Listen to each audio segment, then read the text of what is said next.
আজকের ভিডিও থেকে জানতে পারবেন মন এবং মস্তিষ্কের কিছু গোপন রহস্যের কথা। যখন বিষণ্ণ হয়ে বসে থাকেন, অপ্রত্যাশিত কোনো ফোন কল বা টেক্সট মেসেজে তাৎক্ষণিকভাবে আপনার মেজাজ এবং মনের অবস্থা ভালো করে দিতে পারে।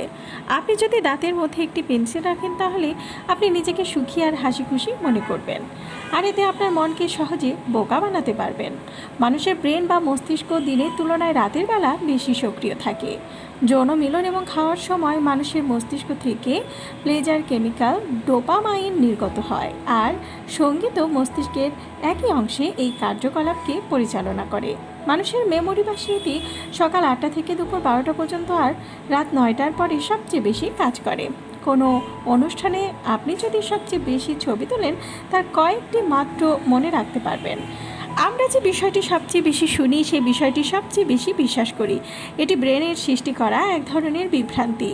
মিথ্যাবাদীদের অনেক বেশি মানসিকভাবে সক্রিয় থাকা দরকার হয়। যিনি মিথ্যা কথা বলছেন, তার বলা ওই কথাটি সবচেয়ে বেশি মনে রাখতে হয়। সেই সাথে তার আসল ঘটনাটিও মনে রাখতে হয়, কারণ আসল ঘটনাটি আড়াল করে রাখতে হবে। এর ফলে ওই ব্যক্তি চান সাধারণ বাক্য ব্যবহার করতে। যদি আপনার মন কোনো কারণে এদিক ওদিক ঘুরে বেড়ায়, তাহলে শতকরা 85% সম্ভাবনা রয়েছে যে আপনি অবচেতনভাবে অসুখী। রাস্তা দিয়ে নিজের মতো করে হাঁটছেন, হঠাৎ করে শুনতে পেলেন কেউ আপনাকে ডাকছে, কিন্তু আসলে আপনাকে কেউ ডাকেনি। তাহলে ধরে নিন আপনার মন ভালো আছে। আপনি যখন ক্লান্ত হয়ে পড়েন, তখন আপনার মস্তিষ্ক আরও বেশি সৃজনশীলভাবে কাজ করে।